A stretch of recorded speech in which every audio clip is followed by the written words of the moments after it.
L'autre jour, je me demandais, c'est quoi ce truc? C'est un ver de terre? Évidemment, c'est un invertébré, mais quelle est la classification de ceux-ci? Alors, au lieu de faire une petite recherche sur Google, je me suis lancé dans une recherche approfondie de 80 pages dans un livre de biologie sur la classification des invertébrés. Est-ce que c'est bien alors? Je vais lancer une série de 8 vidéos sur les principales classifications des invertébrés sur la chaîne, en commençant par les arthropodes. D'ailleurs, les vers de terre sont des annélides. Cependant, cela sera dans une prochaine vidéo. Mais je ne voulais pas te laisser dans le doute. Le phylum des arthropodes, ou les arthropodes en général, est le phylum le plus simple à apprendre. Pourquoi? Parce que c'est celui qui nous entoure le plus à vue d'œil. Ce sont les fourmis, les scarabées, les mites, les araignées, les scorpions, les sauterelles comme ton ami entre autres. Comme toujours, nous irons du plus simple au plus complexe. Il existe 4 catégories principales dans cette classification. La taxonomie est fascinante, n'est-ce pas? La vérité, c'est que je déteste la taxonomie, mais c'est un système parfait à accepter. Il y a 4 catégories dans cette classification. On commence par les insectes, puis les arachnides, les crustacés, et enfin les myriapodes.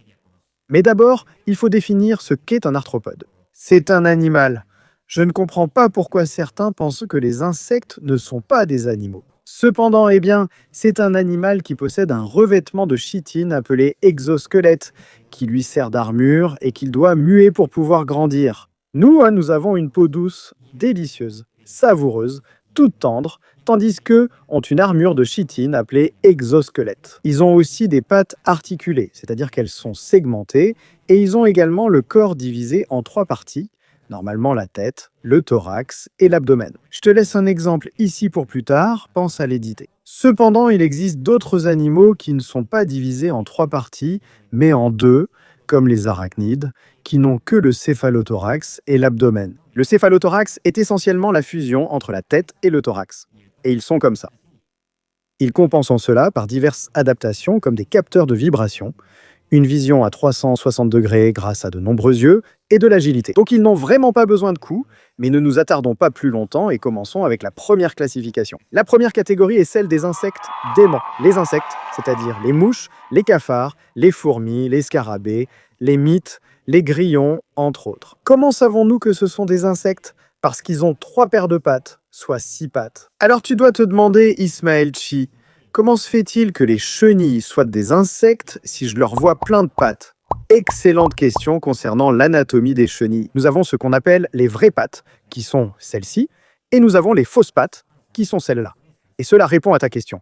En réalité, ce ne sont pas des pattes, ce sont des fausses pattes. Elles leur permettent de s'accrocher à diverses structures comme une branche, grâce à de petits crochets en croix sur ces fausses pattes. Je t'ai déjà expliqué leur rôle, et c'est pour cela qu'ils sont considérés comme des insectes. Parce qu'en réalité, ces pattes-là sont des imposteurs. Et pour terminer la section des arthropodes, des insectes, je vais poser une question qu'on me pose toujours, c'est à quoi servent les moustiques? À quoi servent les mouches? À quoi servent les cafards? À quoi servent tous ces animaux? Que pour nous, ce sont des démons, une horreur, une abomination, un gaspillage d'espace, de matière dans cet univers. Et laisse-moi te dire qu'ils sont la base de tous les écosystèmes. Pourquoi? Parce qu'ils sont la nourriture de nombreux animaux que nous aimons. Comme les petites grenouilles, comme ces lézards, et même nous, les humains, nous passons notre temps à manger ces pauvres cafards. Évidemment pas celles des égouts, mais des élevages. Mais ceci est un autre sujet pour une autre vidéo. Elles pollinisent aussi, en particulier les mouches, qui sont incroyables pour la pollinisation et dont de nombreuses plantes dépendent. Elles recyclent aussi les nutriments. Quand il y a une carcasse de zèbre, et si ces animaux détritivores n'existaient pas, si les organismes détritivores, y compris les champignons, n'existaient pas, entre autres choses, le cadavre resterait là, se décomposant à cause des bactéries, pourrissant, dégageant une odeur horrible et libérant de l'ammoniac. Et grâce aux mouches, grâce aux cafards, grâce à tous ces animaux, ce cadavre se dégrade plus vite, recyclant plus rapidement les nutriments et fertilisant ainsi les lieux, entre autres. Remercie les mouches, mais attention, je ne dis pas que tu dois laisser cafards, veuves noires ou mouches envahir chez toi. Évidemment, si cela compromet vraiment ta santé, tu dois faire quelque chose à ce sujet, mais pas plus.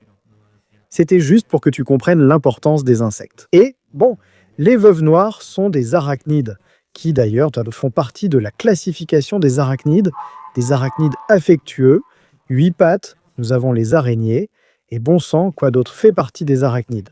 C'est une question très courante. Nous avons les amblypyges, nous avons les scorpions ou alacrans, qui sont la même chose. Et nous avons aussi ce qui sont les tiques et les acariens, bien sûr. À la différence des insectes, ceux-ci n'ont pas d'antenne. Cependant, ils ont deux choses très importantes. Ils ont des chélicères, qui sont leurs mâchoires, avec lesquelles ils attrapent leur proie et leur injectent le venin. Et ils ont aussi des pédipalpes, qui sont les petites pinces. Je vais vous donner un exemple avec les alacrans les plus faciles à identifier. Tous les arachnides en possèdent, ce qui conclut cette partie sur eux. Maintenant que nous parlons spécifiquement des araignées, je veux te dire que oui, la plupart sont venimeuses. Cependant, comme l'a dit un vieux grec ou chinois, ou quelqu'un de cette époque, c'est la dose qui fait le poison. Normalement, les araignées ne sont pas d'importance médicale. Et même s'il y a une espèce d'importance médicale dans ta région, comme un serpent, une araignée, un insecte, peu importe, nous n'avons pas à la tuer.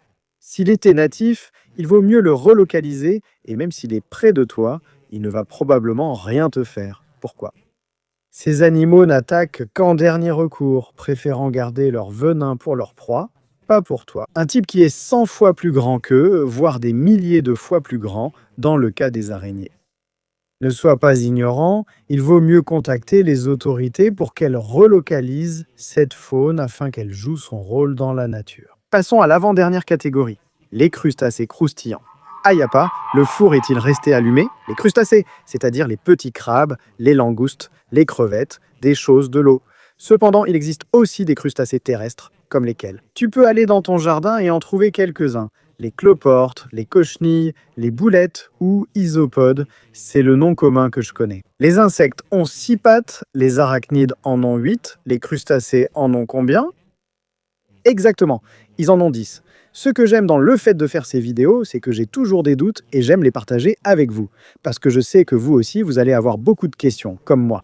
Et il y a eu une question, un doute qui m'a troublé, qui m'a consterné, qui m'a inquiété, bref, qui m'a complètement bloqué. Bon, ça non, mais quand même, une question m'est venue. Qu'est-ce qu'un pousse-pied et pourquoi est-il considéré comme un crustacé? Eh bien, ces machins qui restent collés aux rochers toute leur vie. Ils filtrent le plancton et d'autres choses grâce aux cires, qui sont comme 8 paires d'appendices qu'ils ont pour capter l'oxygène. Et d'autres éléments comme le plancton mentionné plus tôt. Ces choses-là, comment se fait-il qu'elles soient considérées comme des crustacés? Si elles restent collées là, si elles n'ont pas de pattes, si elles ne font rien de leur vie, comment se fait-il que ce soit des crustacés? Eh bien, au début, je croyais que c'était des mollusques. Mais non, ce sont des crustacés. Alors, si on regarde cette vidéo, que je n'ai pas volée, je l'emprunte grâce à cette personne. On peut voir qu'à l'intérieur de la structure de la balane, il y a le petit crustacé. Donc là, j'ai répondu à ta question, merci beaucoup. Mais oui, ce truc énorme que tu vois, c'est son incroyable pénis. Enfin, passons à la dernière classification. Les insectes en ont 6, les arachnides en ont 8, les crustacés en ont 10. Alors, quelle est la suite? Myriapodes regard, qui tue? Les myriapodes donc, qui ont 12 pattes, non pas un tas de pattes. En résumé, les myriapodes, nous avons les 1000 pattes. Des merveilleurs de la nature, des créatures détritivores qui consomment la matière en décomposition et sont essentielles à l'écosystème. Ce sont des anges tombés du ciel, magnifiques, avec 2 paires de pattes par appendice. Ils sont inoffensifs et c'est la plus belle chose au monde. Je l'ai déjà précisé. Ensuite, nous avons les ampis, des démons déchus, enfin issus de l'enfance, qui se nourrissent de tout. Ils sont carnivores, rapides, agiles et venimeux. Cependant, cela sert normalement à leur paresse. Pour nous, ils sont généralement inoffensifs, souviens-toi. Ne les tue pas, merci, ils sont essentiels pour l'écosystème, même si ce sont des démons. Et voici les Scolopendra, le pire d'entre eux. C'est un 1000 pattes sous stéroïdes, rapide, agile et très intelligente. Je ne sais pas comment. C'est une experte de l'évasion et beaucoup la gardent comme animal de compagnie, je ne comprends pas pourquoi. Elle a des appendices modifiés appelés porcipules qui sont épais. Mais ceux qu'elle a sur la tête servent à attraper sa proie et à lui injecter son venin pour la paralyser. Après m'être fait mordre, je pense que tu as compris que ce n'est pas une bonne idée d'avoir ces spécimens comme animaux de compagnie. Il vaut mieux avoir un 1000 pattes. Ces créatures sont magnifiques, si jamais tu ne l'avais pas compris. Mais bon, on a fini, non? Oui, on a fini. Avec la classification des arthropodes, insectes à 6 pattes, arachnides à 8, 10, crustacés et myriapodes, un paquet. La semaine prochaine, je ferai une nouvelle vidéo de cette série. Commencez à choisir ce que vous voulez. Nous avons les mollusques qui, eh bien, sont des palourdes. Nous avons les nématodes qui sont, je ne sais pas si vous vous souvenez de l'épisode du mariage de Bob l'éponge. Nous avons ceux-là, nous avons les cnidaires, c'est-à-dire les petites méduses et les polypes, entre autres choses. Nous avons les échinodermes comme les étoiles de mer, les spongiaires, éponges, et les annélides, les vers de terre évoqués au début de la vidéo. Nous avons les platelmintes, mais ceux-là ne m'enthousiasment pas beaucoup. Honnêtement, et je ne sais pas s'il m'en manque un autre, mais ce serait tout. Merci beaucoup d'avoir regardé, et ce serait tout. Comme je vous le dis toujours, suivez-moi et aimez la nature. Merci. Ah, au fait, bonne année.